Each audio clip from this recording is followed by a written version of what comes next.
أعوذ بالله من الشیطان الرجیم بسم الله الرحمن الرحیم.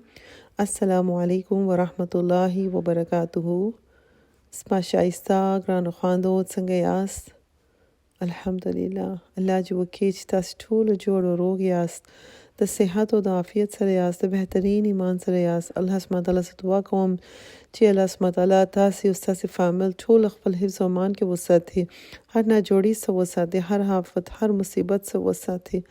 الله چې وکړي چې ستاسو هفته هم په خیر تیر شوي شي عبادت سره، او امید کوم چې تاسو د قرآن په آیاتو باندې غور او فکر هم کوئ، په د آیاتو باندې عمل کول کوشش کوئ، ګناه څخه خپل ځان ساتي او خپل رب راضي کول کوشش کوئ. الله چې وکړي چې تاسو خپل ایمان، عبادت، اخلاق او معاملات ټول شایسته کول کوشش کوئ د قرآن په مطابق. الله سبحانه تعالی تاسو ټول هر کوشش چې کوي الله چې قبول کړي. امید کوم چې الحمدلله اوس چې موږ سوره فاتحه زده کړله، امید کوم چې تاسو ټول خپل منځونه هم شایسته کول کوشش کوي، دا خیال سره لمونځ کوي چې موږ رب مخ ته ولاړ یو او خپل رب سره خبرې کوو. الله چې وکړي چې تاسو ښه تجوید سره قرآن تلاوت کول کوشش هم کوي. الله سبحانه تعالی چې ستاسو کوششونه قبول کړي. الله سبحانه تعالی موږ ټول ته توفیق راکړي چې موږ د هر نعمت قدر وکړو، د هر نعمت چې الله سبحانه تعالی موږ ته راکړی دی هغه حق ادا کړو، د الله احسان ومنو، زموږ الله راضي سي او د الله سبحانه تعالی هر نعمت زموږ په حق کې ښه ګواهي ورکړي. الحمدلله ګرانو خویندو، دا د رب العزت الله سبحانه تعالی ډېر لوی احسان دی پر موږ ټول باندې چې الحمدلله موږ ته الله سبحانه تعالی هدایت راکړي چې موږ الحمدلله دا کلاسو کې شامل سولو. الحمدلله شوق سره ناست یو، خلاصې نیت سره، دا نیت سره چې الله سبحانه تعالی حکم اورو او ان شاء الله هغه باندې هر امر باندې موږ عمل وکړو. الله سبحانه تعالی زموږ ټول ناس را قبول کړي، زموږ شوق را ډیر کړي، زموږ اخلاص راکړي او استقامت راکړي په د علم لار باندې. الله سبحانه تعالی موږ ټول د روژې میاشت پورې د صحت او د عافیت سره الله سبحانه تعالی نصیب کړي. امین یا رب العالمین. رب اشرح لي صدري ويسر لي امري واحلل عقدة من لساني يفقهوا قولي. ربي زدنا علما، اللهم فقهنا في الدين. اللهم إنا نسألك علما نافعا وعملا متقبلا ورزقا طيبا. اللهم انفعنا بما علمتنا وعلمنا ما ينفعنا وزدنا علما. آمين يا رب العالمين. اللهم صل على سيدنا محمد وعلى آل محمد كما صليت على إبراهيم وعلى آل إبراهيم إنك حميد مجيد. اللهم بارك على محمد وعلى آل محمد كما باركت على إبراهيم وعلى آل إبراهيم إنك حميد مجيد. دا حدیث په ترمذی کې دی، حضرت ابو درداء رضی الله عنه سره روایت دی. رسول الله صلی الله علیه وسلم فرمایلی دی، هر څوک د علم په طلب کې د علم په سفر پر سي روان سي، الله سبحانه تعالی د هغه د پاره د جنت لار آسان کړي او د هغه د پاره ملائکه خپل د وزرو سایه ور کوي او د دا باندې بنده بهره په اسمان او په امزکه کې هر شی، هر مخلوق چې دی هغه د لپاره بخشش دعا کوي. سبحان الله. تر دې چې د دریاب مایان هم د لپاره استغفار کوي. الله اکبر. سبحان الله. دا حدیث ګرانو خواندو مشته معلوم سو چې د علم زده کېدو فضیلت څونه غټ دی. سبحان الله. سبحان الله. د لپاره الله سبحانه تعالی د جنت لار آسان کوي او په ځکه په اسمان کې هر مخلوق د لپاره استغفار کوي. موږ باید د الله سبحانه تعالی ډیر شکر ادا کو چې موږ د لپاره د علم حاصل کولو ذریعہ الله سبحانه تعالی پیدا کړي. دا لوی نعمت دی. موږ باید دا نعمت ډیر قدر وکړو او وخت ضایع نه کړو، چې ډیر کوشش وکړو.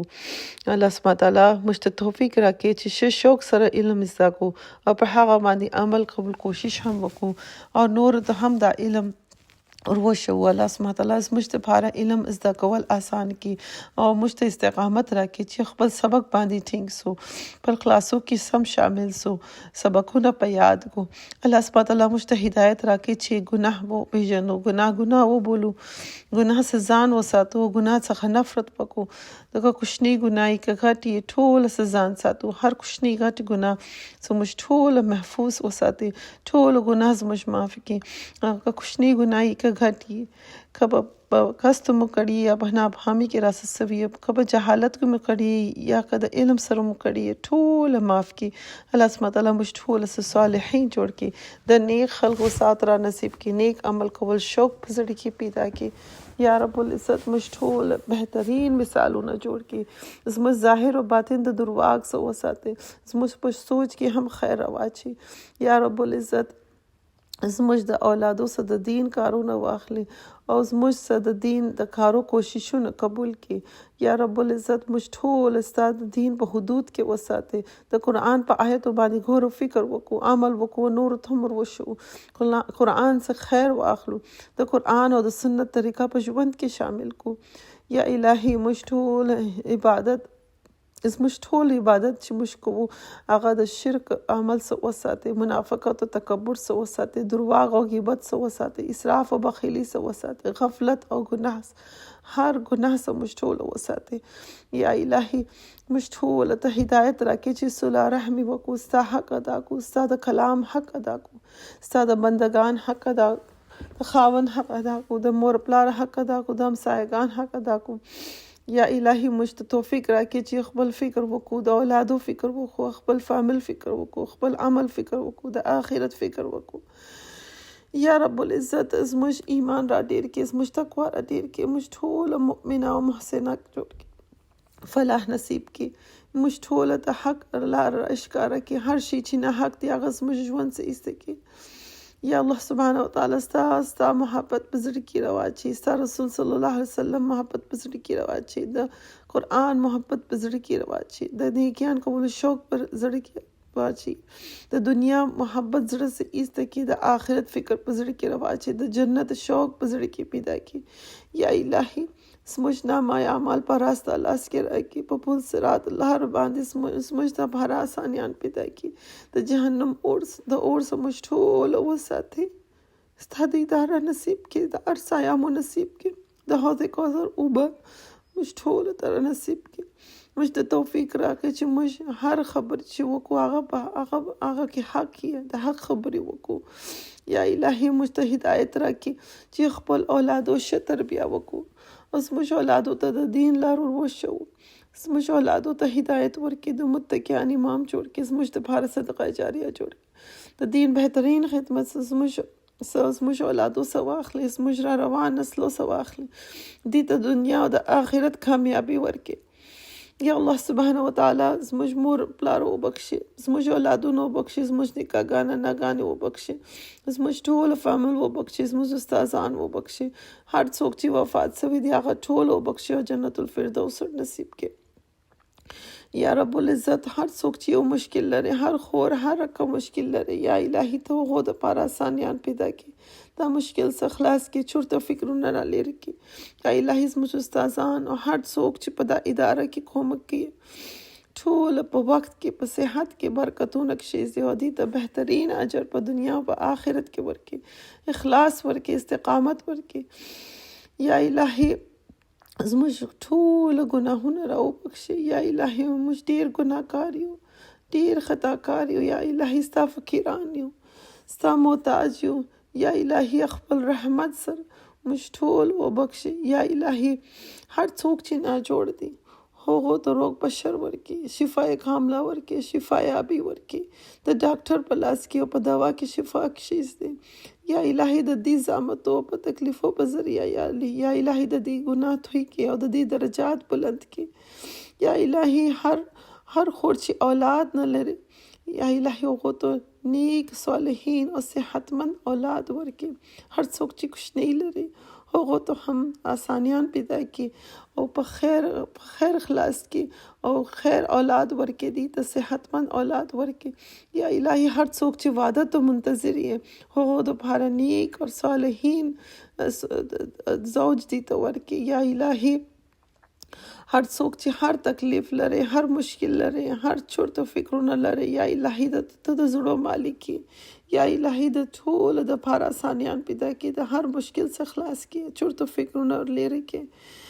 یا الهي هر څوک چې په دا ادارې کې کومک کوي، که اډمنس یې، که جی پی ایلس یې، که تجوید کومک کوي، یا هیډ جی پی ایلس یې، په کالینګ ټیم کې کار کوي، په رجسټریشن کې کار کوي، هر کار چې کوي یا الهي ته په ټوله حال خبرې. یا الهي د لایف کلاس ټیم چې دی یا الهي بیخي ډیر خوندګر ته خپل وخت دغه کلاس لپاره اچي. یا الله د دې کوششونه قبول کړي، د ټولو کوششونه قبول کړي، د ټولو هر کوشش چې کوي په دې په نامه اعمال کې محفوظ وساتي او د دې په دنیا په کارو کې هم آسانیان پیدا کړي.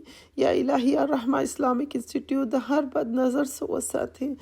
یا الهي زموږ ټول کوششونه قبول کړي، زموږ ټول دعاوې هم قبول کړي، زموږ په حق کې او ټول امت مسلمه په حق کې قبول کړي. آمین یا رب العالمین. اللهم صل على سيدنا محمد وعلى آل محمد كما صليت على إبراهيم وعلى آل إبراهيم إنك حميد مجيد. اللهم بارك على محمد وعلى آل محمد كما باركت على إبراهيم وعلى آل إبراهيم إنك حميد مجيد. جزاك الله خيرا كثيرا. السلام عليكم ورحمة الله وبركاته. الله أكبر الله أكبر لا إله إلا الله والله أكبر الله أكبر ولله الحمد. أعوذ بالله من الشيطان الرجيم. بسم الله الرحمن الرحيم. الحمد لله رب العالمين الرحمن الرحيم مالك يوم الدين. إياك نعبد وإياك نستعين. اهدنا الصراط المستقيم صراط الذين أنعمت عليهم غير المغضوب عليهم ولا الضالين.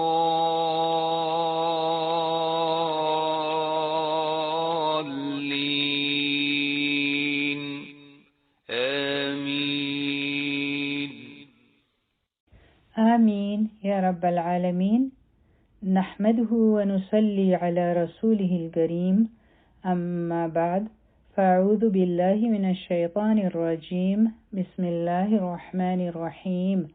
رب اشرح لي صدري ويسر لي أمري واحلل عقدة من لساني يفقه قولي. ربي زدنا علما. اللهم فقهنا في الدين. اللهم إنا أسألك علما نافعا وعملا متقبلا ورزقا طيبا. اللهم انفعنا بما علمتنا وعلمنا ما ينفعنا وزدنا علما. آمين يا رب العالمين.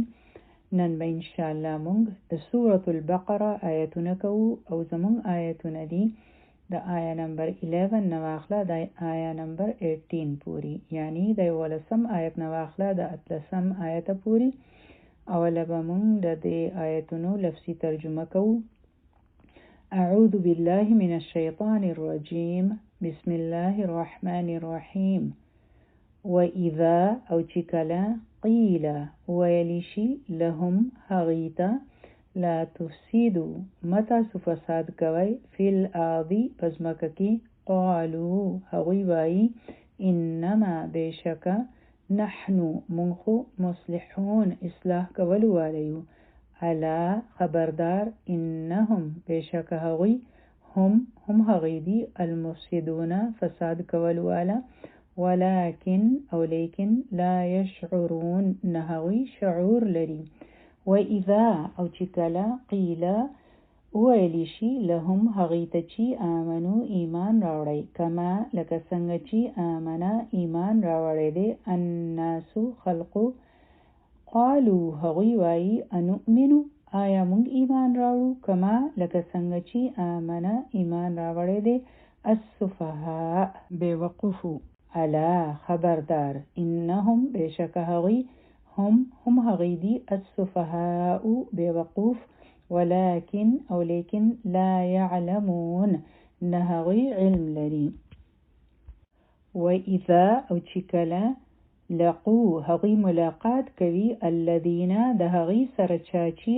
آمنو ایمان راوړی دی قالو هغوی وایي آمنا ایمان راوړی دی مونږ وإذا او چې کله خلو هغوی ځان لوي الی سره شیاطینهم د خپلو شیطانانو قالو هغوی وایي انا بشکه مونږ معکم ستاسو سره یو انما بشکه نحنو مونږ مستهزئون ټوقې کول والیو الله تعالی یستهزئ ټوقې کوي بهم سره د هغوی ويمدهم او هغه مهلت ورکوي هغوی له فی طغیانهم په سرکشۍ کې د هغوی یعمهون هغوی سرګردانه ګرځي اولئک هم دغه خلق دي الذین هغوی چاچی اشتروا واخسته الضلاله گمراهی بالهدى په بدله کې د هدایت فما نونه ربحت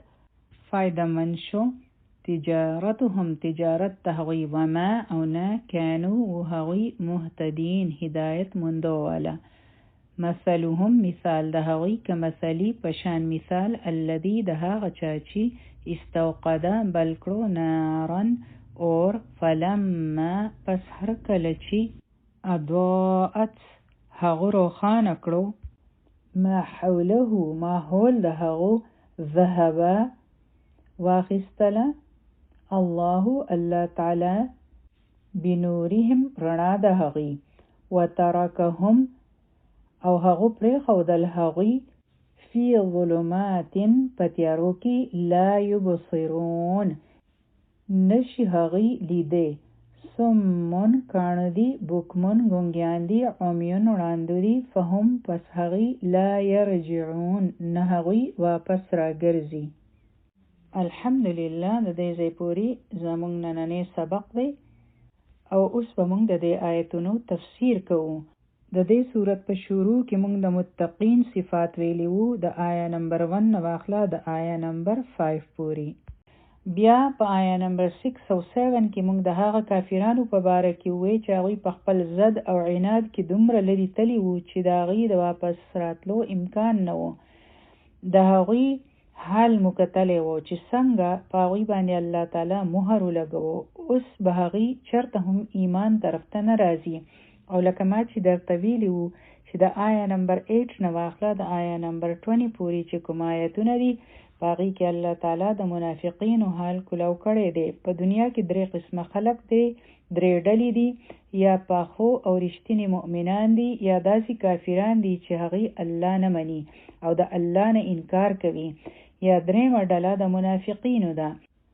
په دې کې موږ هم په یوه ډله کې یو الله تعالی مو د داخلي 2 ډلو نه وساتي لیکن په دې 3 ډلو کې هر کس په یوه ډله کې موجود دی کو خپل ځان پیژندل غواړئ نو په دې 3 ډلو کې خپل ځان وپیژنئ چې زه کوم خوا ولاړ یم اوس ګورو موږ د نن ورځې تفسیر د آیا نمبر 11 نه واخله د آیا نمبر 18 پورې وَإِذَا قِيلَ لَهُمْ لَا تُفْسِدُوا فِي الْأَرْضِ چې کله دوی ته ویلی شي چې په ځمکه باندې فساد مه کوئ د دې مطلب دی چې کله خلک دوی ته وایي چې تاسو په ځمکه کې فساد مه کوئ دلته د فساد څه مطلب دی د فساد مطلب دی د الله تعالی نافرمانی کول د فساد مطلب دی ګناه کول یعنی د الله تعالی د حد نه وتل د الله تعالی نافرمانی کول دا ځمکه د الله تعالی ده او دلته د الله تعالی قانون په کار د چلیږي کو هغه زمون خپل ژوندونو لري ټیک شو کو هغه زمونږ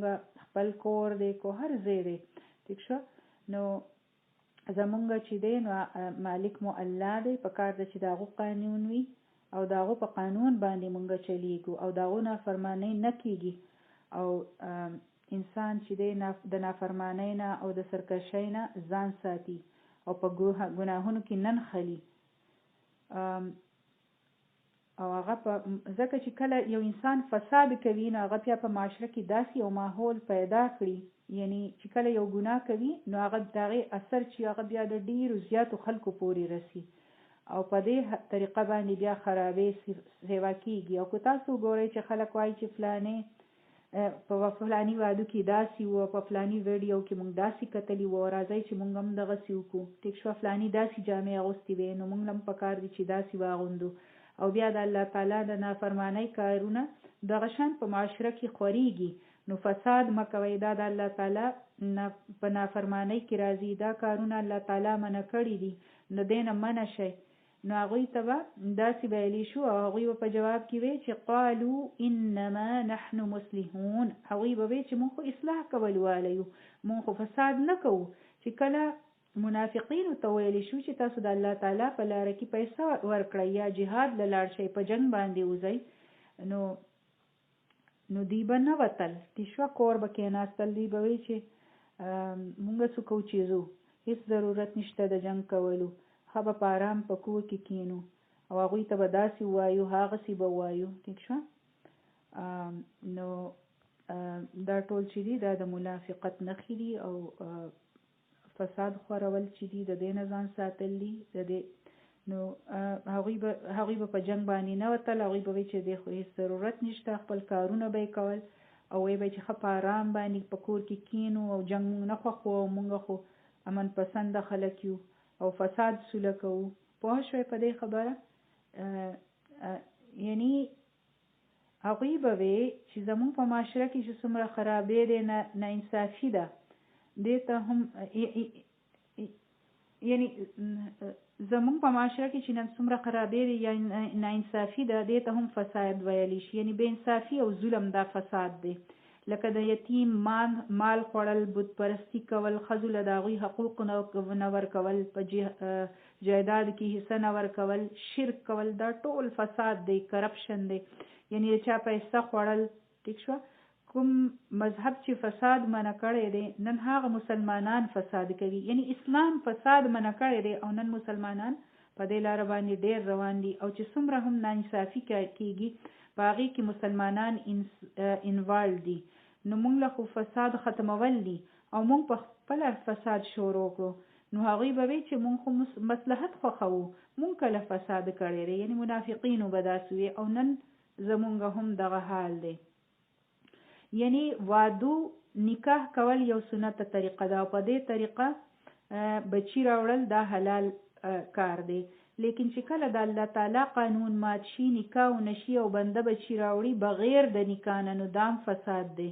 نو نن ځکه چې په دې معاشره کې دا خبرې ډېرې دي او دا خبرې چې دي دا بدمزګي پیدا کوي، د دې سره چې دي فیملیز ماتیږي، نو دا ډېر غټ فساد دی. نو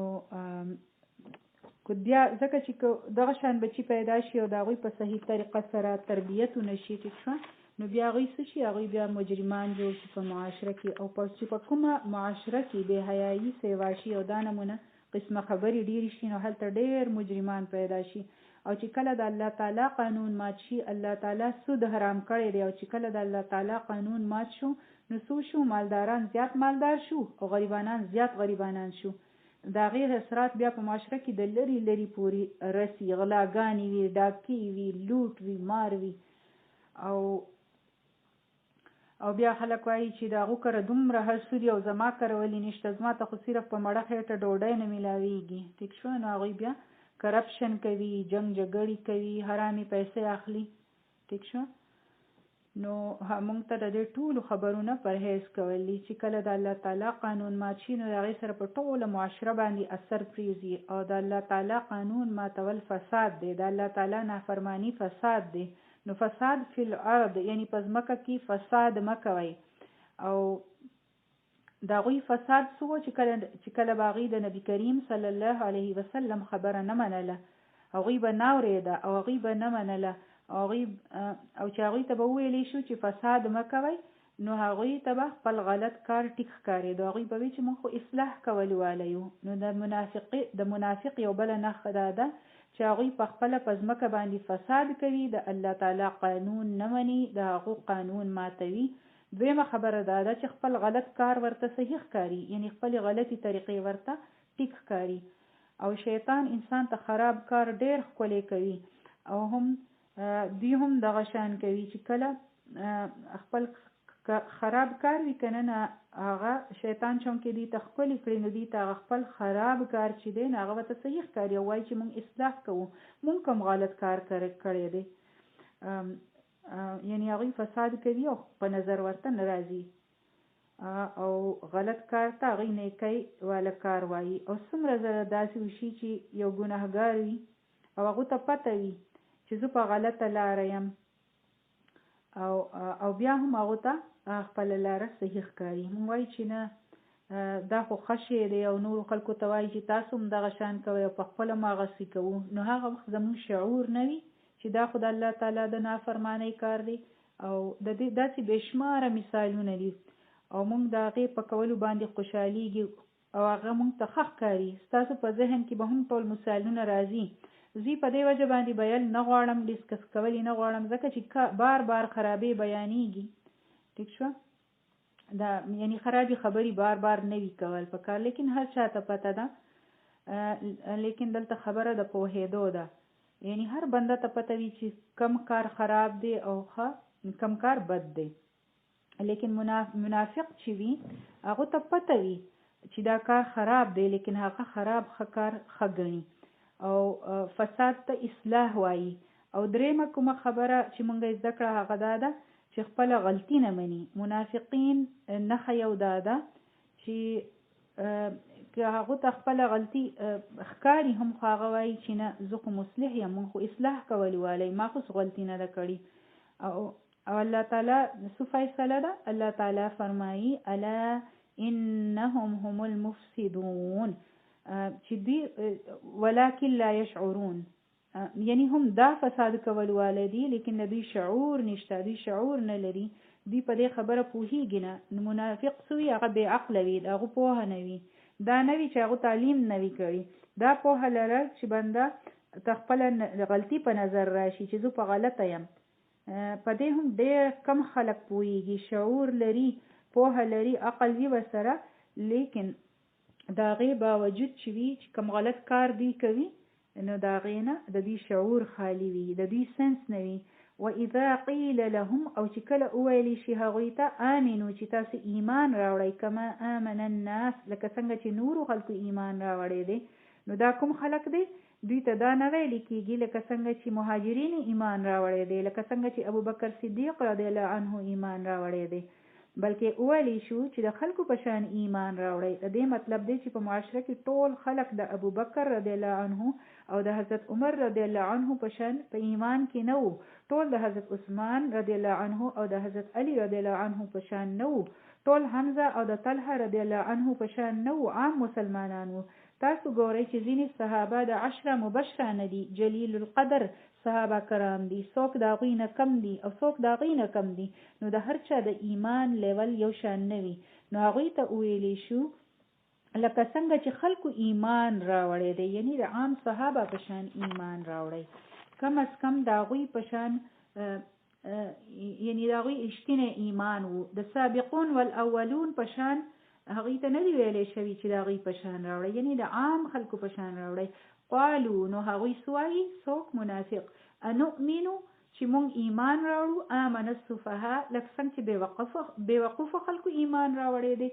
دوی بېوقوفه چاته وایي؟ هغه خلکو ته، یعنی صحابه کرام ته، کوم چې صحیح ایمان والدي.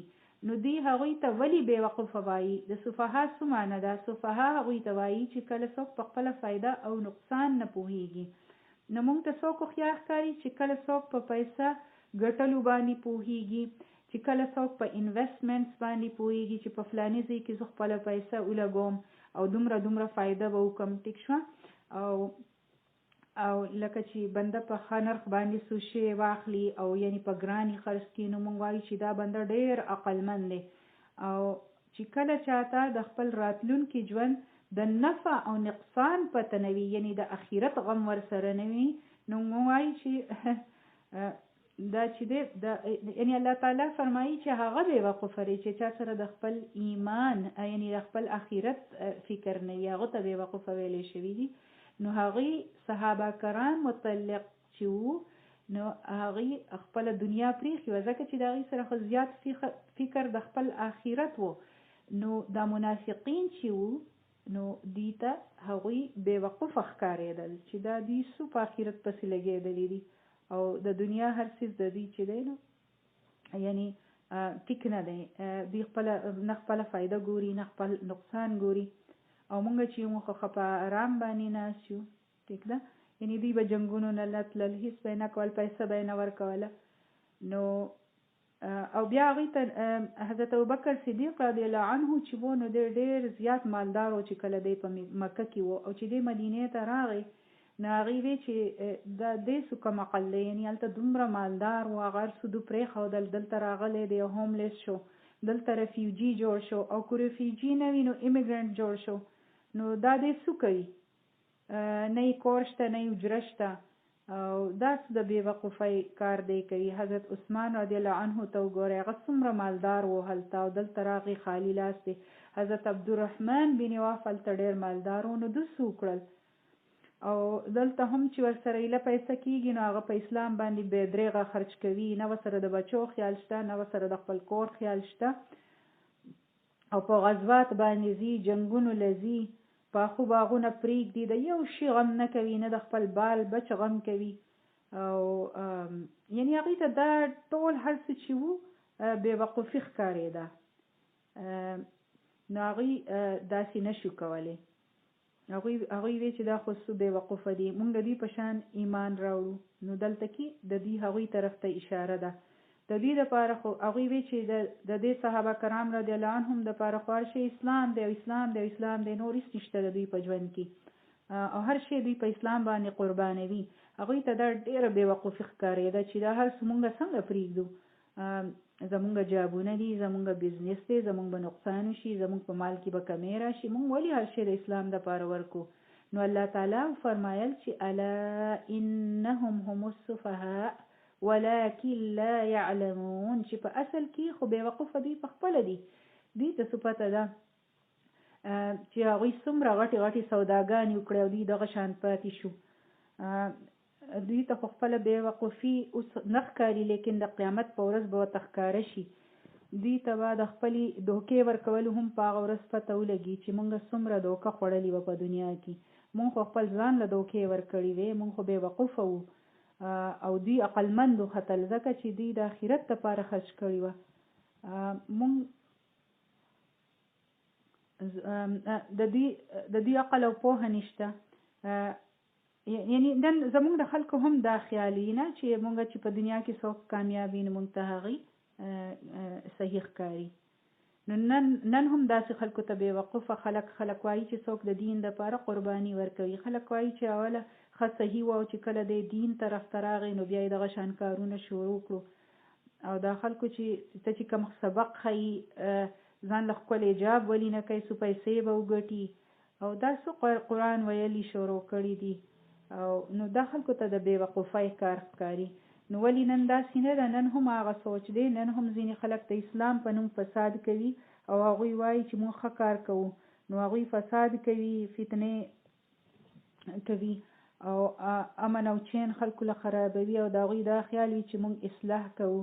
نن هم داسې اړې دي چې هلته شرک کېږي او هغوی ته وایي چې دا فساد چې تاسو دا فساد کوئ، نو هغوی وایي چې یعنی هغوی ځي او فیرانو له او فقیرانو له په هغوی پسې ګرځي او هغوی ته وایي چې مونږ خو ډېر ښه کارونه کوو، په اصل کې هغوی ته پته نه وي چې دا دوی خپل ځان له دوکې ورکوي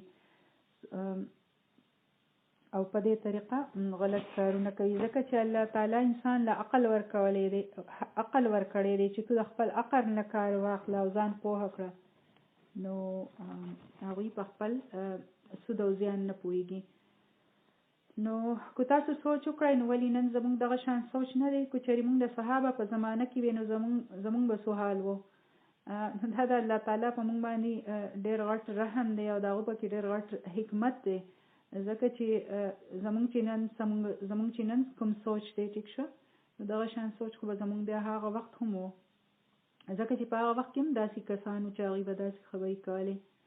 او نن خلک وایي چې کاش چې موږ په هغه ورځو کې پیدا شوی وی د نبي کریم صلی الله علیه وسلم په ورځو کې، نو پته نشته چې زموږ به څه حال و.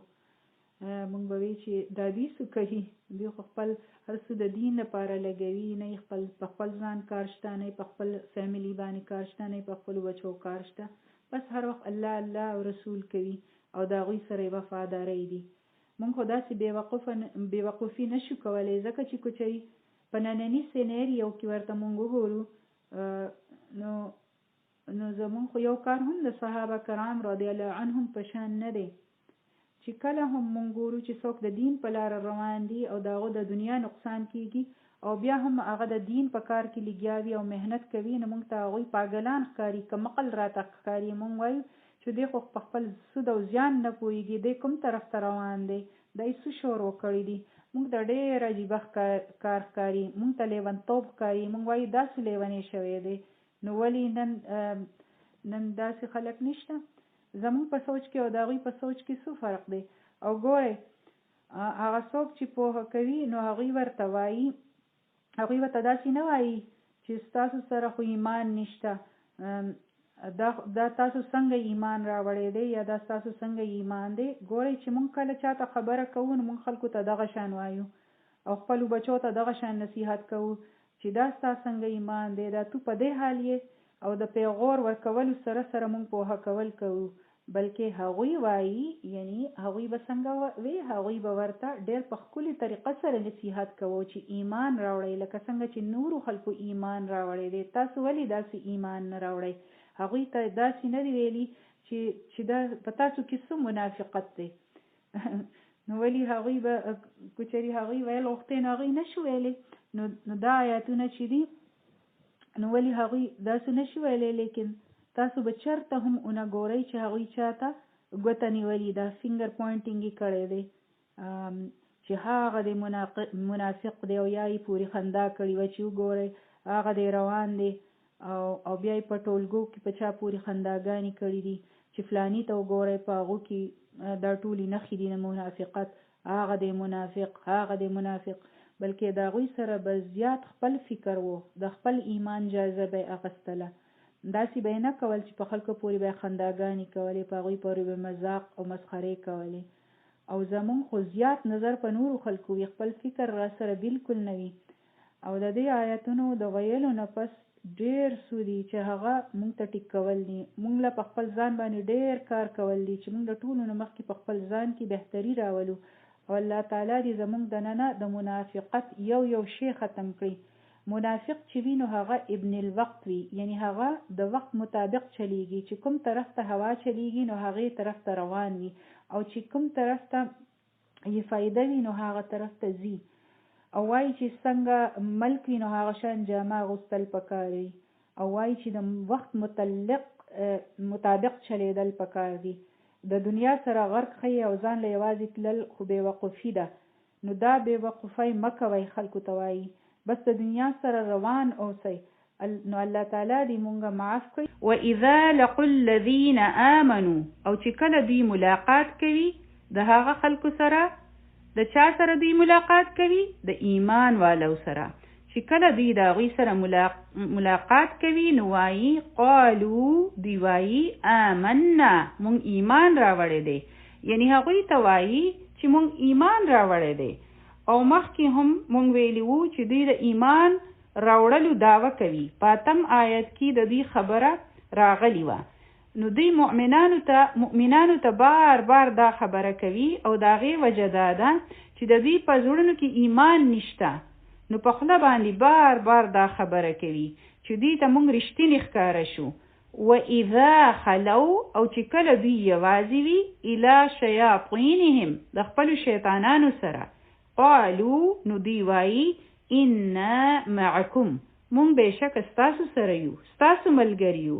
انما نحن مستهزئون بشک مونږ خو استهزاء کوو دا غوی سره مذاق کوو دا غوی سای کې ښکار کوي چې دا غوی څنګه خوونه وو چې کله د انسان د ننه کوټوي خیری وي نو هغه بیا دغه شان کوي یو طرف ته مؤمنانو ته وایي چې مونږ ایمان والیو مونږ ستاسو پشان یو او دویم طرف ته څه کوي په شیطانانو پسې ځي نو اوس مونږ ګورو چې دا شیطانان څوک دي دلته د شیطان نه مطلب ابلیس نه دی د شیطانانو نه مطلب دی هغه غټ سرداران د کافرانو کوم چې په مکه کې اوسېدل او دا چې دي نو دا د منافقانو سردارانو دلته کې په مدینه کې هم وو دا سرداران ټیک شو یعنی په مکه کې هم خو دلته خو چونکې د مدینه خبره ده نو د منافقانو سردارانو او یا د یهودیانو علماو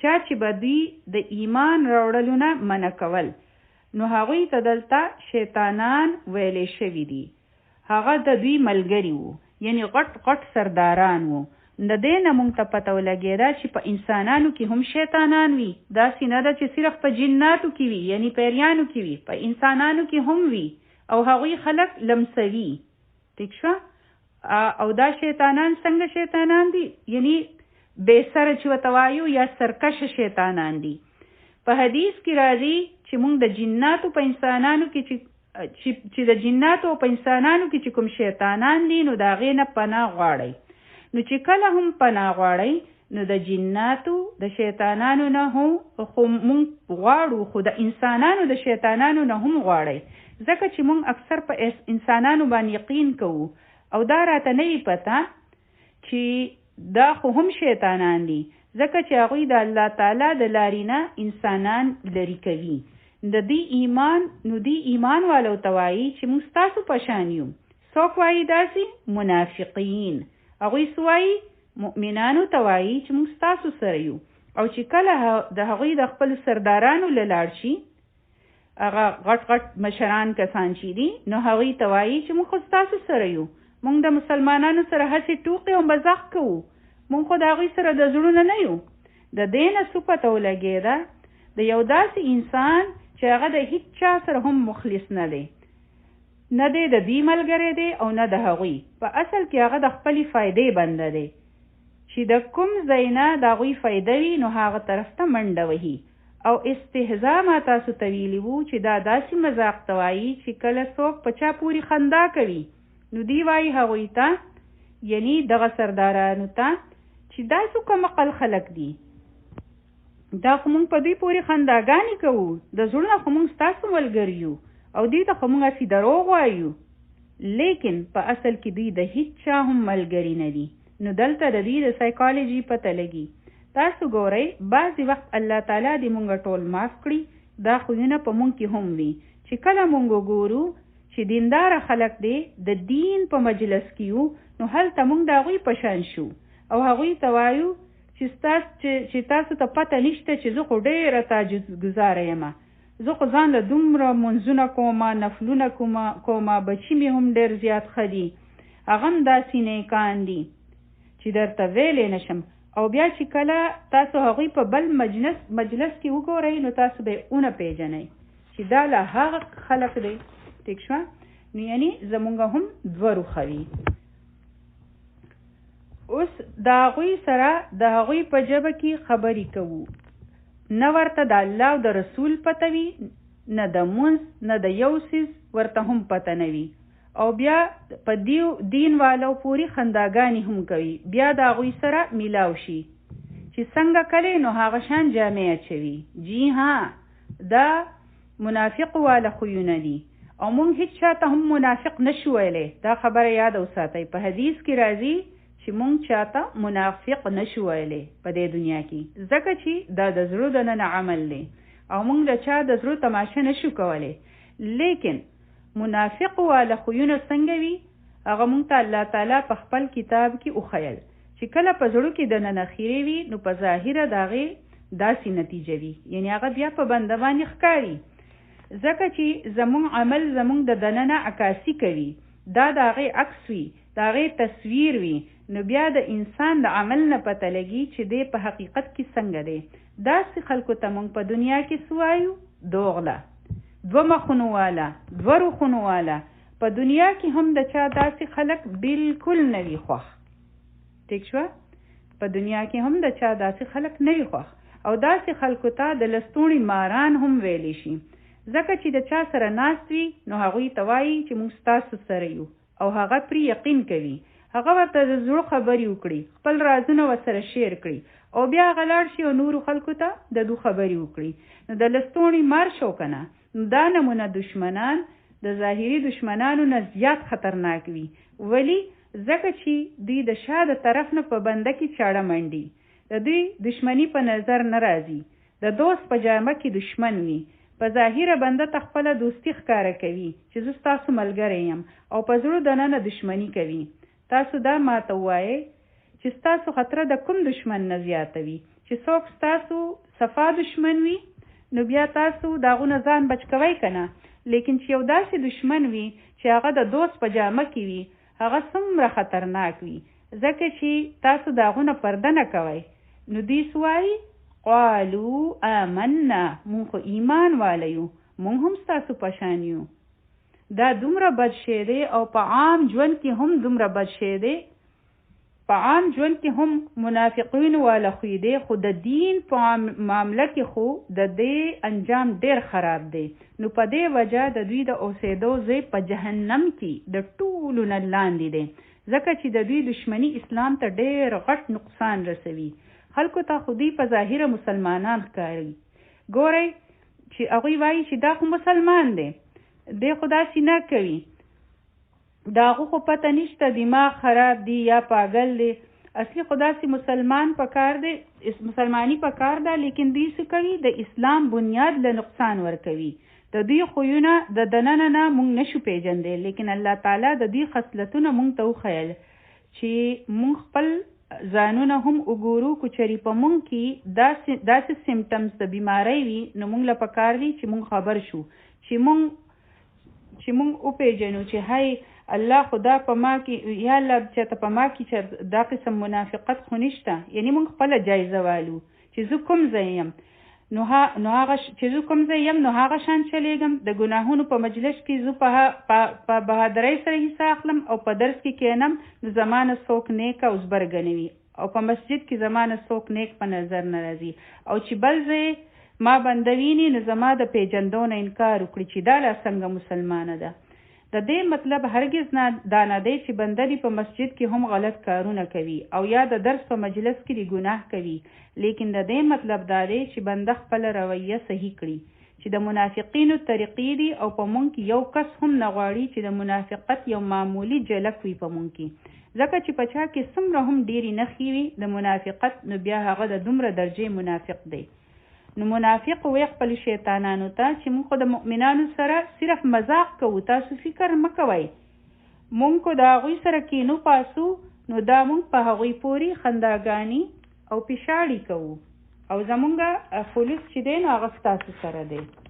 الله یستهزئ بهم، او الله تعالی فرمایي چې الله د هغوی سره مذاق کوي. تاسو به د مؤمنانو سره څه مذاق وکړئ؟ الله د هغوی سره مذاق کوي. استهزاء سوخه شی نه دی. نو دا لفظ بیا د الله تعالی د پاره ولی استعمال شوی دی؟ نو دا د الله تعالی په صفاتو کې نشته، بلکې دلته د فعل په تور راغلی دی چې الله تعالی هم د هغوی سره مذاق کوي. نو داسې ولی ویلی شو؟ په دې وجه چې څنګه تاسو کوئ نو هغسې تاسو ته در رسي، چې څه کرې نو هغه بری دی. او یاد وساتئ چې د ګناهونو څومره هم سزاګانې دي نو د هغې د یو بل سره مماثلت دی، چې څنګه ګناه وي نو هم هغه شان د هغې سزا وي. نو چونکې هغوی استهزا کوي نو ځکه الله تعالی هم د هغوی سره استهزا کوي. نو الله تعالی داسې هم ویلی شو چې تاسو په مؤمنانو پورې خاندئ نو هغوی هم په تاسو پورې خندا کوي. لیکن دلته الله تعالی خپل نوم استعمال کړو چې الله تعالی په تاسو پورې خندا کوي. سبحان الله. دلته پته لګي چې د الله تعالی کوم رښتینی خلق دی، الله تعالی د هغوی په طرف دی او د هغوی دپاره جواب ورکوي. الله تعالی فرمایي چې الله تعالی په منافقینو پورې هم خندا کوي، ځکه چې المؤمنان د الله تعالی دوستان وي، هغوی د الله تعالی خواږه وي، بیا د هغوی دپاره الله تعالی په مقابله کې راشي، بیا هغوی ته د خپل طرف نه د جواب ورکولو ضرورت نه وي، الله تعالی جواب ورکوي د هغوی د بچ کولو دپاره. نو په دې کې زموږ دپاره ډېره غټه د عمل خبره ده او ځان له د عمل خبرې لیکئ. په آیت پوهېدل خو تفسیر دی، لیکن موږ له پکې د ځان دپاره د عمل خبرې نوٹ کول دي او په خپل عمل کې د راوستلو کوشش کوئ. نو دلته زموږ دپاره د عمل خبره دا ده چې که زه ظلم نه کوم، که چېرې زه رښتینی یم، که چېرې زه خپله معامله صحیح کوم، نو یوه خبره یاد ساتئ، که په ما پورې څوک څومره هم خنداګانې کوي، پیشاړې کوي، پراپیګنډې کوي، او که زه په هغې باندې خاموش یم، نو الله تعالی به زما د بچ کولو کوشش کوي. اکثر داسې وي که نه، موږ په خپله جواب ورکوو، دې بنده ما ته داسې ووی، زه به د ده سره ګورم، زه به ورله داسې جواب ورکړم، دی به آینده بیا یاد ساتي. نو موږ په خپله مقابلې کول شروع کړو، جواب ورکول شروع کړو او په هغې باندې خپل وخت ضایع کوو، خپل ټول طاقت په هغې کې صرف کوو، خپل دماغ هم خراب کړو او د هغې نتیجه هیڅ هم راونوځي. حالانکه داسې خلکو د جواب کولو دپاره الله تعالی ورته وسپارئ، خپله معامله الله تعالی ته وسپارئ چې الله تعالی به د دوی سره ګوري، چې د دوی د هر زیاتي به الله تعالی جواب ورکوي. او بیا صبر وکړئ او ګورئ چې الله تعالی څنګه ستاسو مدد کوي. الله تعالی هغوی له په خپله جواب ورکوي. د استهزاء دا عمل ډېر ګران کار وي، په دې بنده ته ډېر غټ تکلیف رسیږي چې کله د چا د سپکولو دپاره په هغو باندې خندا شروع شي، نو دا آسان کار نه وي زغمل.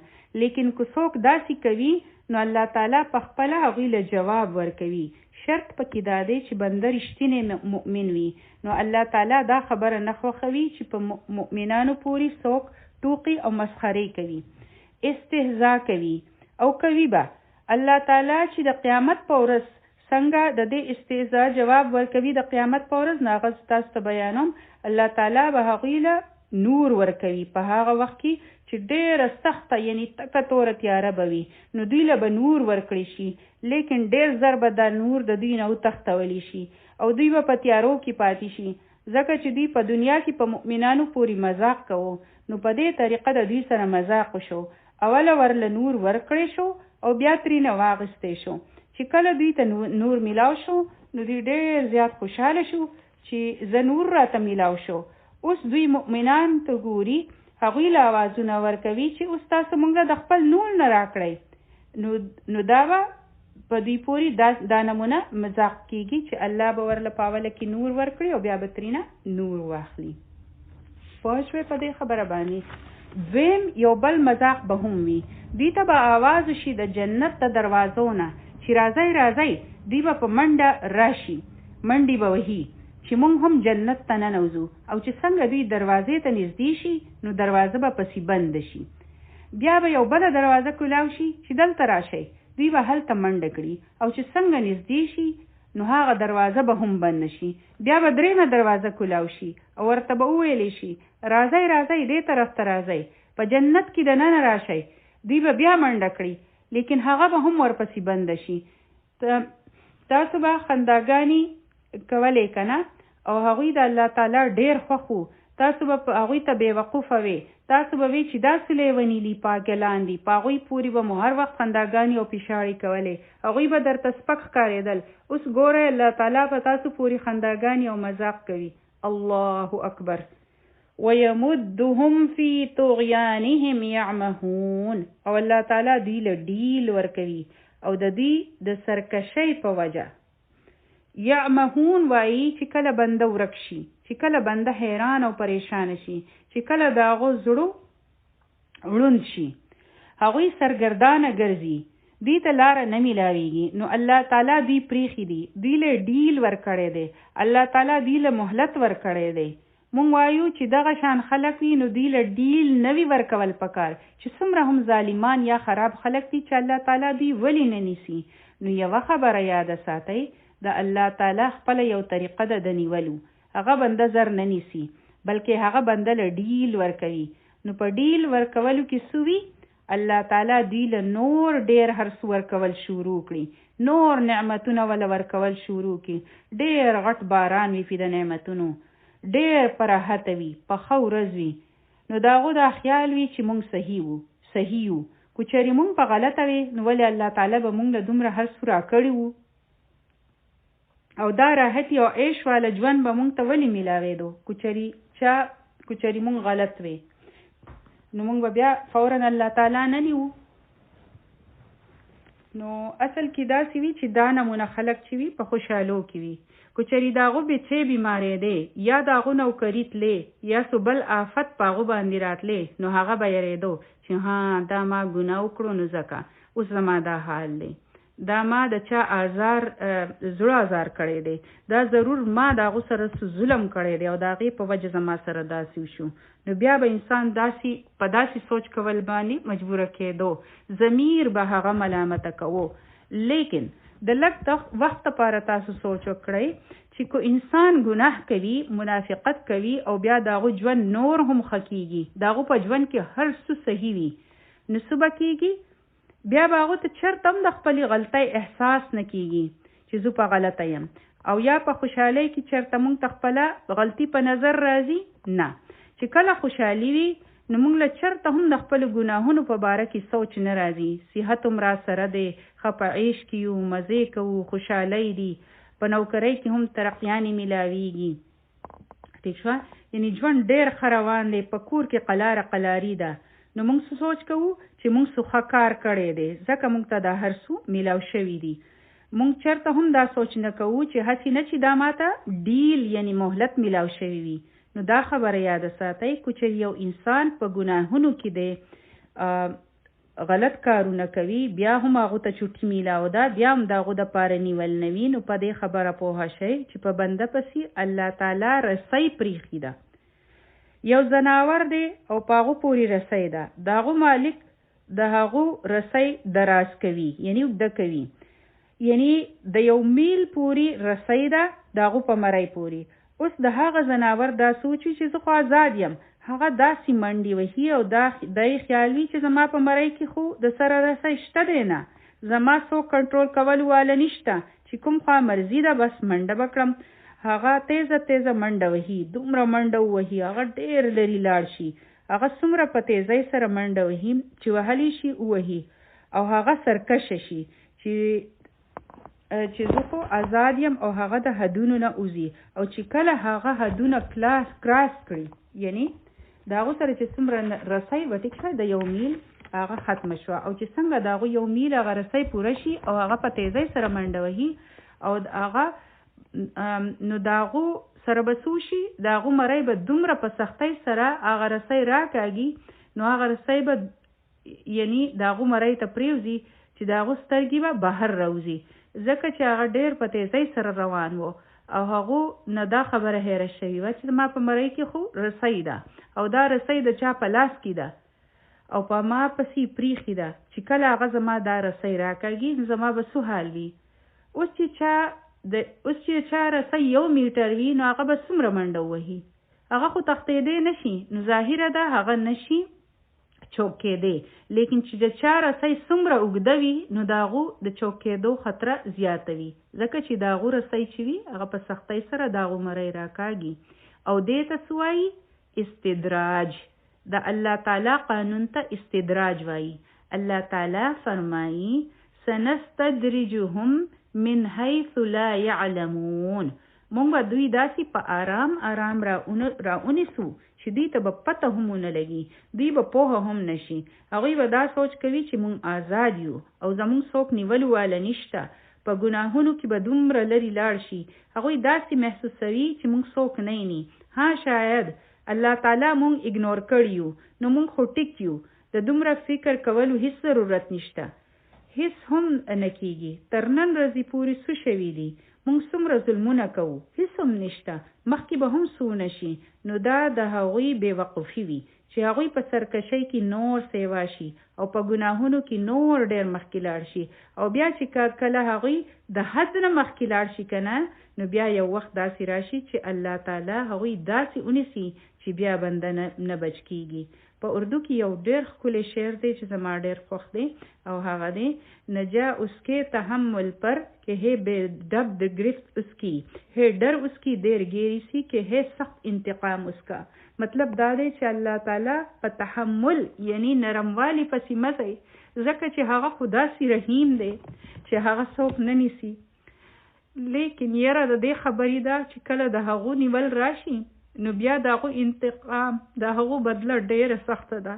نو دلته د عمل خبره سوده شرطه هم خپله خوشحالي خپله ورځ داسې مه ګڼئ چې زما دا راحته چې ده نو د دې مطلب دی چې الله تعالی زما نه راضي دی چې زه ښه کارونه کوم. او دا د خوشحالۍ مطلب دا نه دی چې الله تعالی ستاسو نه راضي دی او ستاسو د الله تعالی په خپله خوشحالۍ باندې ناف کوئ. د دنیا خوشحالۍ ملاوېدل دا جدا شی دی. بعضې وخت الله تعالی انسان له په دې وجه ورکوي چې الله تعالی بنده یو ځل نیول غواړي نو د ډیل نه چرته هم دا مطلب ماخلی چې زه آزاد یم او زه به ټول عمر داسې یم. او په دنیا کې هم خلک د مسلمانانو متعلق دا خیال کوي چې که چېرې دا مسلمانان ټیک وي نو ولې د دوی به نن داسې حال و او کافران څومره په مزه کې دي. او بیا خلک وایي چې دا څنګه دین دی چې په بنده باندې په دې کې دومره مصیبتونه راځي. نو دا نن سبا یو عام سوچ دی چې مسلمانان صحیح نه دي دوی په غلطه دي. نو دا خبره یاد ساتئ چې د خوشحالۍ د ناپ کولو سټینډرډ نه دی یعنی خوشحالي چې د انسان ته ملاوي شوي دي په خوشحالۍ باندې څومره ناپوئ. که څوک ډېر زیات ګناهونه کوي او په ښه ورځ وي نو تاسو پوه شئ چې دا د الله تعالی د طرف نه مهلت دی. یمدهم الله تعالی هغوی له ډیل ورکړی دی. استبست دوی منډې وهي او په دې خبر نه پوهیږي چې دا خو موږ له الله تعالی مهلت را کړی دی ډیل را کړی دی. اولئک الذین اشتروا الضلالة بالهدى دا هغه خلک دی چې دوی گمراهي واغسته د څه په بدله کې د هدایت په بدله کې د هدایت په ځای دوی گمراهي واغسته. استغفر الله ولی چرته داسې هم کېدی شي ها لکه که څوک هیرې ورکړي او د هغې په ځای کاڼي واخلي. جی داسې هم کېږي چې کله انسان له هدایت راشي او هدایت دروازه وډبوي ټیک شوه او انسان بیا هم دروازه کولاو نه کړي او انسان هدایت پرېږدي او په هغه ځای ګمراهي واخلي او د عمل خبره پکې ولیکئ چې دا نمونه سوداګانې روزانه زمونږ په خپل ژوند کې راځي زمونږ سره چویس وي زمونږ سره اختیار وي چې مونږ هدایت واخلو او که ګمراهي واخلو نو مونږ څه کوو هدایت هغه دی چې د الله تعالی د طرف نه وي او ګمراهي د شیطانانو لاره وي. نو اوس هدایت دوی راغلی وو لیکن دوی هغه ورکړو او ګمراهي واغسته. یعنی دلته خبره د سودا ده د لین دین ده سی ورکړه نو د هغې په بدله کې څه واخیستل نو هدایت یې خرڅ کړو ګمراهي واغسته. استغفر الله. نو ګورئ دا څومره د نقصان سودا ده یعنی د انسان شعور نشته په دې دنیا کې د هدایت قدر او قیمت د ډیرو کمو خلکو سره دی چې دا هدایت څومره غټه هیره ده او د دې ډیرو لږو خلکو ته پته ده. فما ربحت تجارتهم د دوی تجارت دوی له څه فایده نه ورکوي ځکه چې دا خو د بایللو تجارت دی. په خوله باندې خو هدایت ډیره مزه کوي او بنده وایي چې هدایت راته میلاو شوی لیکن د عمل په ژوند کې چې کله د هدایت پیغام راشي هدایت د کوم دکان نه میلاویږي د کوم ځای نه خرڅیږي. د دې په قرآن په شروع کې موږ څه ویلی وو ذلک الکتاب لا ریب فیه هدى للمتقین. د دې مطلب دی چې دا قرآن هدایت دی دا هدن دی ټول هدایت دی د متقین لپاره. د دې کتاب نه هدایت ملاویږي لیکن نن څومره خلک دی چې کله هغوی ته د هدایت لپاره آواز ورکړی شي نو هغوی وایي چې نه موږ په دې تیارو کې ټیک یو ځکه چې بیا خو به راته عمل کول وي. هغوی په تیارو کې خوشحاله دي او مطمئن ژوند تیروي. موږ په ګمراهۍ کې ټکرې خورو لیکن موږ ځان پوهه کول نه غواړو. نو هغوی ولې دې طرف ته راتلل نه غواړي ځکه چې هغوی وایي چې مونږ په هدایت باندې تلل نه غواړو د مخکې نه دا فیصله کړې ده او خو په آرام سره وایي هم د دې نه هم نه یریږي چې الله تعالی خو اوري الله اوري چې دوی سوایي، ځکه چې بیا به عمل کولی او عمل زمونږ نه کیږي، نو بیا هدایت ولی واخلو؟ دوی سودا وکړه، هدایت ورکړو او گمراهی واغسته. د هدایت دعوت ورکړی شو دوی له چې تاسو واخلئ هدایت، او هغوی وایي چې نه، زموږ سره چې دا کومره گمراهی ده که نه، نو زموږ دپاره دا ټیک ده، ستاسو د هدایت مبارک شي، پخپله یې اخلئ. نو دا سوداګانې خو انسان کوي. د منافقینو خبره خدا، هغوی خدا سودا کړې ده او نن دا سودا څومره عامه ده. تاسو چېرته سوچ کړی دی؟ لیکن دا څومره د نقصان تجارت دی، د دې نقصان په نظر راځي. نن خو په نظر نه راځي، نن خو داسې ښکاري چې ښه په فایده کې یو، ولی مونږ هم پاګلان شو د دوی په شان. پته نشته لګېدلي دي دوی په سبق زده کولو کې او په لوستلو کې، او بیا د هغې نه پس پته نشته چې د دوی نه څه جوړ شي. مونږ ښه یو آزاد یو، خپلې مزې چرچې کوو، چې څه مو مرضي وي بس هغه کوو، او نن هغوی ته دا ګمراهي نه ښکاري. دا سودا چې دوی کړې ده، نو دا ډېره د نقصان ده، په دې کې هیڅ فایده نشته. او د دې فایدې به کله پته لګي چې څنګه دا سترګې پټې شي، نو هلته به پته ولګي چې دا ما څه سودا وکړه او څه سودا ما له کول پکار وو، ما څومره قیمتي شی پرېښی وو، ما له راغلی وو هدایت، زما سره موقع وه، لیکن افسوس چې هغه ما په خپله لاسه د ځان نه موقع بوتله او ما ګمراهي خوښه کړه ځان له. تاسو ګورئ د اشترا دا لس د عربیانو دا یو طریقه وه چې هغوی په کوم څیز له ترجیح ورکوو، نو هغوی به وی چې مونږ دا واغستو. نو دلته هم پریفرنس هغوی ګمراهۍ له ورکړی دی، ګمراهي خوښه کړي ده ځان له. او په کوم څیز کې خوښه کړي ده؟ په دوه څیزونه وو، یعنی یو هدایت راغلی وو او بله ګمراهي وه، نو دوی ځان له ګمراهي خوښه کړه. نو دا لا هم د خوښولو شی دی، لیکن په خوشحالۍ سره هم بنده دا اخلي نن. او د ټولو نه د افسوس خبره دا ده چې بیا په هغې باندې مطمئن وي او خوشحاله وي او خپل ځان ورته په فایده کې ښکاري چې مونږ ډېره ښه سودا وکړله. وما كانوا مهتدین، او نه دوی هدایت اخستو والو. محتد څوک وي چې په هدایت باندې وي او هغوی ته ځان په صحیح لاره ښکاري. مونږ په هدایت یو، مونږ ته د هدایت د اغستو ضرورت نشته، مونږ خو د مخکې نه په هدایت باندې یو. نه تاسو خو هدایت موندو والا یې نه، هغوی ته خو هدایت نه دی میلاو شوی. مخکې دوه ډېر زیات ښکلي مثالونه دي، په دې کې ډېر ژوروالی دی، ډېر ډیپت دی پکې. د دواړو مثالونو دا دواړه مثالونه د دوه قسمه منافقین په باره کې دي چې په هغوی کې کوم قسم منافقت دی، ځکه چې د منافقت هم درجې دي. اولنی مثال په 18 آیت کې راغلی دی. دا خو د ناامیدۍ والا کیسز دي، د دوی د واپس کېدو هیڅ چانس نشته. په 19 او 20 آیتونو کې چې کوم دویم مثال دی، د هغوی د واپس کېدو امید شته. الله تعالی د دې لپاره د توبې دروازه کولاو پریښې ده. منافقت خو شته په دوی کې، خو بیا هم د واپس کېدو امید شته د دوی.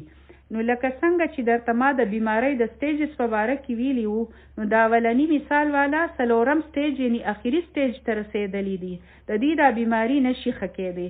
او دا دویم والا مثال د بیمارۍ په اولني یا دویم سټیج کې دي، لکه څنګه چې مونږ وایو چې فلانې بنده د کینسر په فلاني سټیج کې دی، نو دغه شان د منافقت د بیمارۍ هم سټیجز دي. استغفر الله ربي، ای الله کو په مونږ کې د ذرې امر منافقت هم وي، نو هغه زمونږ نه لرې کړي.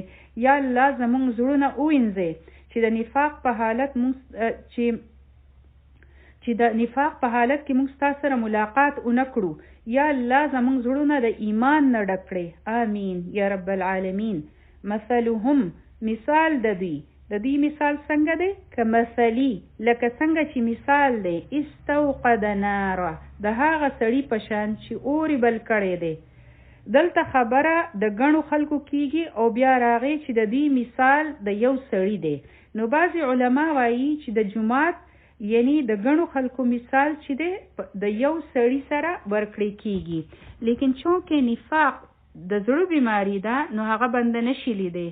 دا مثالی ورکړی دی چې مونږ وینو په قرآن کې ډېر مثالونه ورکړی شوي دي، او مثال د پوهه کېدلو د پاره ورکړی کیږي چې تاسو په خپل ذهن کې داغه خاکه جوړه کړئ چې بنده په ښه طریقه سره پوه شي چې دلته څه ویل کیږي نو د منافقینو مثال څنګه دی لکه یو سړی دی چې ووري بل کړی دی نو اوله به مونږ په دې طریقه باندې ګورو چې د دې تفسیر څه معنی جوړیږي او بیا به مونږ په بله طریقه سره هم ګورو فلما اضاءت ما حوله چې کله هغه یعنی چې کله هغه اور روخانه کړو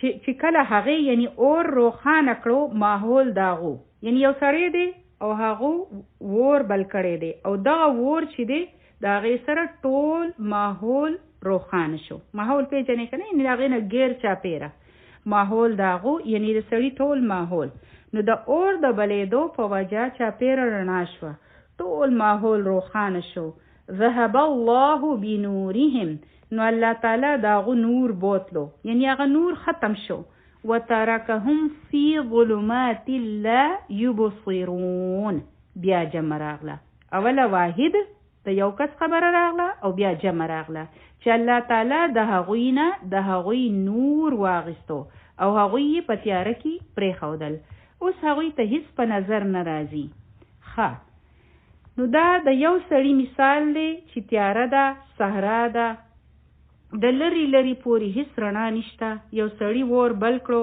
داغو د ور په وجه رڼا شوه او دلته د اضاء لفظ استعمال شوی دی نو اضاء داسې رڼا ته وایي چې په هغې کې لږه ګرمي هم وي ځکه چې د سارا شپه ډېره یخه وي او توره تیاره هم وي نو چې کله اور لګي نو خلکو ته خپل ځان محفوظ ښکاري بیا خطرناک ځناور هم نه راځي د هغوی خواله او خلک ورسره ښکلی ګرم هم شي نو دا یو ډېر غټ رحمت وي د هغوی دپاره لیکن دلته څه شو د هغوی هغه رڼا لاړه هغوی په تیاره کې شو څه ورته په نظر نه راځي نو یو خوی دا معنی شوه او دویمه معنی څه ده مثلهم د هغوی مثال داسې دی که مثلي لکه د یو مثال الذي د هغه سړي الله تعالی یو منظر مونږ ته وښیو د منافقینو مثال داسې دی لکه یو مثال چې لکه یو سړی وي استوقد نارا دې سړي اور بل کړو او دا سړی څوک دی نبی کریم صلی الله علیه وسلم هغه اور لګاوه فلما اضاءت ما حوله پوه شئ چې کله هغه دا ټول ماحول رڼا کړو یعنی هغه رڼا هر طرف ته د رڼا خوره شوه یعنی د دغه ور رڼا هر طرف ته خوره شوه د کفر او جهالت تیارې وي د شرک تیارې وي هر طرف ته خرابې وو او په دې تیارو کې نبی کریم صلی الله علیه وسلم د اسلام نور روښانه کړو په هغې کې فایدې او فایدې دي د هغې په وجه تیارې لرې شوې هر طرف ته رڼاګانې شوې ټول ماحول رڼا شو او رڼا څومره غټ رحمت دی او په تیارو کې اوسېدل څومره ګران کار وي که د لږ ساعت دپاره بجلي لاړه شي نو بیا زموږ څه حال وي ټول خلک په خپلو کورونو کې د شپې رڼاګانې لګوي ولې لګوي ځکه چې خلکو ته هر شی په نظر راشي بنده هر څه ته کتل غواړي چې پته ولګي چې کوم څیز کوم ځای پروت دی کوم شی دی چې هغه فایده رسوي او کوم شی دی نقصان والا چې د هر څیز نه موږ خپل ځان بچ کړو ټیک ده نو رڼا د انسان ضرورت دی دا د هغوی حفاظت دی هغه بچ کوي چې هغه په رڼا کې وي اوس نبی کریم صلی الله علیه وسلم د اسلام رڼا بله کړه فلما اضاءت ما حوله چې کله هغې رڼا کړو ماحول ذهب الله بنورهم الله تعالی د هغوی نور بوتلو په هغه ماحول کې چې څومره خلک وو هغوی په رڼا کې شو هر څه ورته په نظر راغلو او بیا الله تعالی د هغوی نه نور بوتلو دا ټول منافقین چې ناست وو او هغوی په تیاره کې پرېښودل او هغوی څه نه شیلیدی نو څه مطلب شو یعنی د اسلام نور خو وچمکېدو دې خلکو په هغه نور کې کتل شروع کړل دوی ته هر څه کلیر په نظر راغلو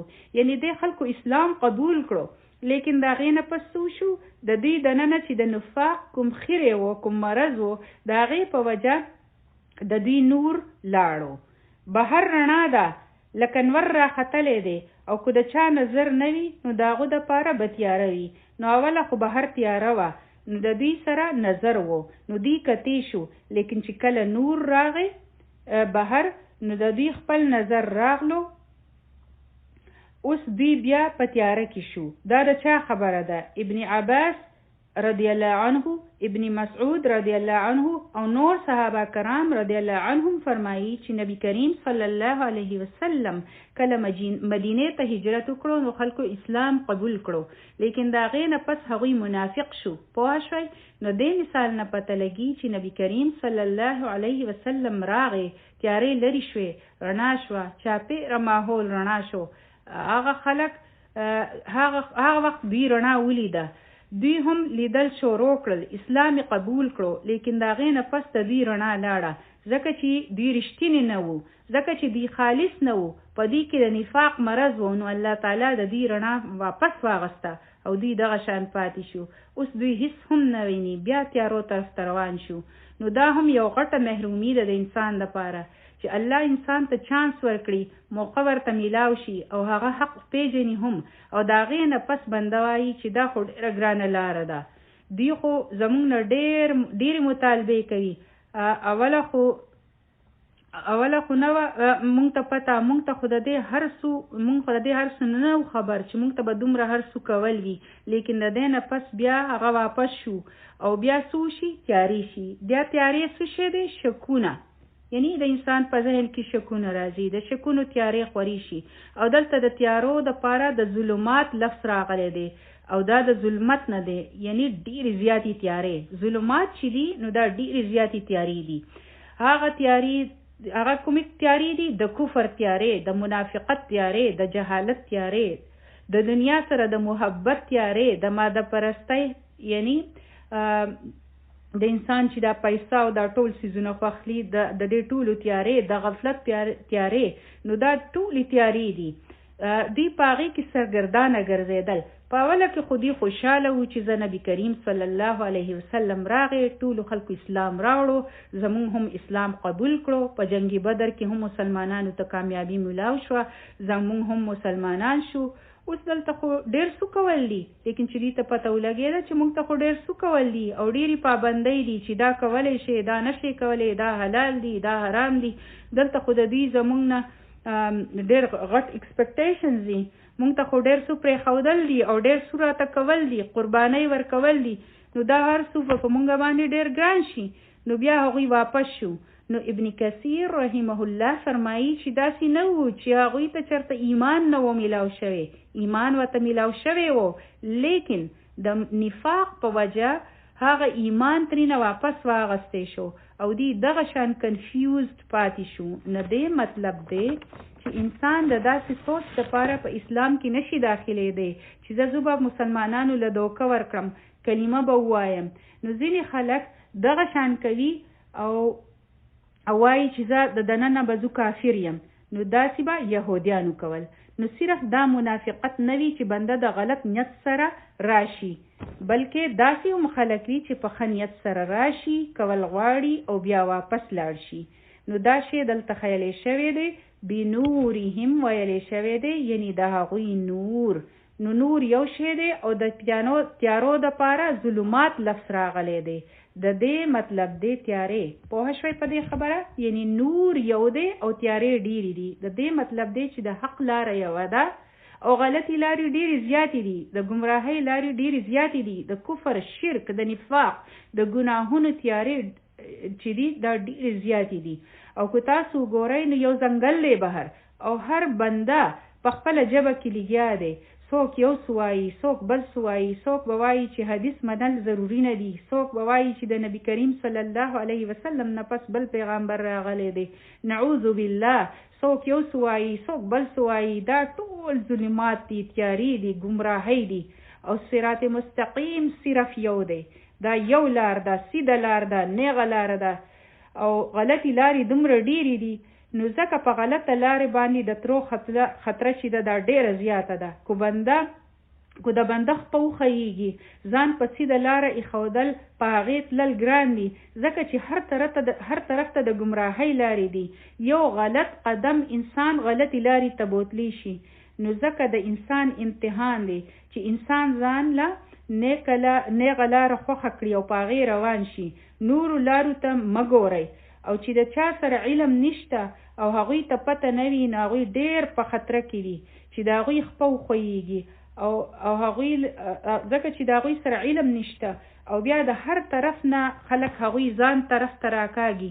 ما تاسو ته یو حدیث هم بیان کړی و په تیر سبق کې چې په هغې کې بنده مختلفو لارو ته وتی شي او د ورکېدو خطره وي، لیکن انسان ته خپل ځان په صحیح لاره باندې ښودل دي او سیده تلل دي.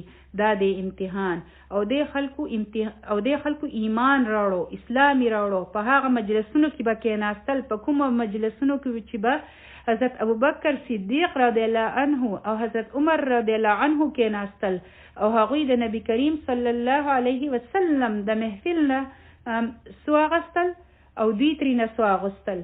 د دین مجلسونه وو، رڼاګانې وې، د هدایت چراغونه وو او د هغوی ټول ماحول روښانه وو، چمکېدلی وو. حضرت ابوبکر صدیق رضی الله عنه څنګه الصدیق جوړ شو او حضرت عمر رضی الله عنه د عمر بن خطاب نه څنګه حضرت عمر فاروق رضی الله عنه جوړ شو.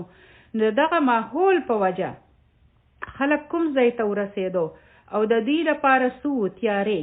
دا دې ډېره غټه بدنصیبي وه د دې، ځکه چې ټول ماحول رڼا شوی و. نبی کریم صلی الله علیه وسلم خو ټول ماحول رڼا کړی و، لیکن بیا هم دوی محرومه پاتې شو.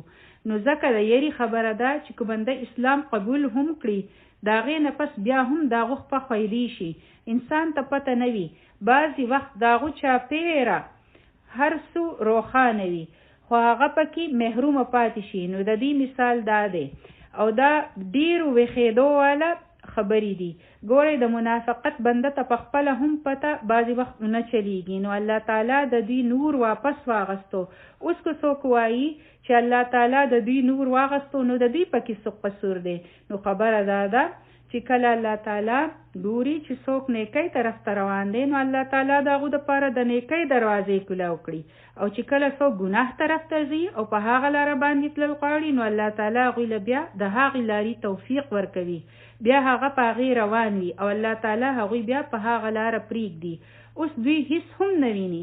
الله تعالی وفرمایل چې سمون دی کاڼو دي، دی اورېدی هم نشي. کو نظر یې تلی وي نو چا خو به ورته لاره ښیلې وه. ګورئ چې کله بجلي لاړه شي نو بیا څه چلو شي، دا غوږونه چې دي دا زیات کار شروع کړي، واړو واړو آوازونه هم اوري بنده. که څوک تاسو له آواز درکړي چې فلانی ځای کوم ځای مومبتی پرته ده، نو ستاسو غوږونه بیا ډېر تیز شي، آوازونه بنده بیا اورېدل شروع کړي، ځکه چې غوږونه ښه کار تیز شروع کړي. د دوی د اورېدلو صلاحیت هم ختم شو. نو داسې نه وه چې هغوی کاڼو شوي وو، نه، په ظاهره باندې خو هغوی خبرې اورېدې. د دې خبرې دا مطلب نه دی، خو د هغې د دې مطلب دا دی چې هغوی بیا د حق خبره نه شوه اورېدې. هغه خلک چې وایي چې په یو غوږې راغله او په بل غوږې لاړه. سوچ کوئ په دومره ښکلي مجلسونو کې دی ناست وو، لیکن سو شو. د یو بل خبره راته رایاده شوه، د منافق دا روټ ورډ چې دی که نه، دا دی نون فا او قاف. ټیک شوه، نون فا او قاف، نفاق چې ورته وایي. نو دا تاسو خو به یو سورې اورېدلي، دکه زمونږ په کلي کې چې دا ټنلز وي، په کلي کې هم وي، دلته هم وي. د ملکان سورې زمونږ په علاقه ټول خلک تی واقف دی او دلته کې هم ټنلز دي. لکه چې سورې داسې وي چې بنده دا ګاډې د سوري په یو طرف ورننوځي او په بل تی نه وځي. نو د منافق هم داسې مثال وي چې هغه په دین کې په یو طرف ورننوځي او بیا تی په اسانه په بل طرف وځي. ټیک شوه، نو دا د دې نه یاد ساتئ. بیا د انفاق د پاره هم دا لفظ استعمالیږي، انفاق فی سبیل الله، چې وایي د الله تعالی په لاره کې چې موږ پیسه ورکو، رایټ. موږ په بله 9 آیتونو کې ویلو. نو په هغې کې څه وي چې انسان چې دی په یو لاس وله پیسه راشي او په بل لاس یې خرج کړي. نو د دې نه یاد ساتئ. ټیک شوه، یعنی په 15 آیاتونو کې چې د مؤمنانو چې کومې کوالټیز دي په هغې کې یو خرج کول واله وکو ستاسو یاد شي. عبدالله بن ابی چې و نو هغه رئیس المنافقون و. هغه به د نبی کریم صلی الله علیه وسلم په محفل کې ناست و، منافقین به راتلل او منځونه به کول د نبی کریم صلی الله علیه وسلم سره. لیکن د هغو پرابلم سو نفاق. ګورې ما تاسو ته د نفاق لفظ خودلو. انسان خپل ځان څنګه صحیح ښکاري لیکن هغه په غلطه لار باندې وي، دننه پکې کوټ وي. ګورې هغوی د نبی کریم صلی الله علیه وسلم په پاک مجلس کې ناست وو، د حق خبرې کیږي لیکن هغوی نه اوري. هغوی کاڼه دي. که څوک کاڼه هم وي نو بل ته خو خبره کولی شي، نو هغوی بل ته هم خبره نشي کولی. هغوی بوکمون هم دي، ګونګیان هم دي. اوس هدایت طرف ته نشي راتلی. یو هغه کس وي چې په تیاره کې وي نو هغو ته پته نه وي، لیکن چې څوک په رڼا کې وي او एकदम په تیاره کې شي نو څه شي، بیا بنده پوهېږي نه چې دا څه وشول، بیا ورته زیاته ګرانه شي. نو دغه شان د هغې سره وشول. ښه په رڼا کې و او بیا رڼا لاړه، نو دا خو بیا ډېره تکلیف والا خبره شي او بنده بې چینه شي. حق یې ولیدل او اوی نه منل. الله تعالی دې د داسې نفاق نه بندیان وساتي. آمین یا رب العالمین. سبحانك اللهم وبحمدك نشهد أن لا إله إلا أنت نستغفرك ونتوب إليك. تلاوة واري. وَإِذَا قِيلَ لَهُمْ لَا تُفْسِدُوا فِي الْأَرْضِ قَالُوا إِنَّمَا نَحْنُ مُصْلِحُونَ أَلَا إِنَّهُمْ هُمُ الْمُفْسِدُونَ وَلَكِنْ لَا يَشْعُرُونَ وَإِذَا قِيلَ لَهُمْ آمِنُوا كَمَا آمَنَ النَّاسُ قالوا أنؤمن كما آمن السفهاء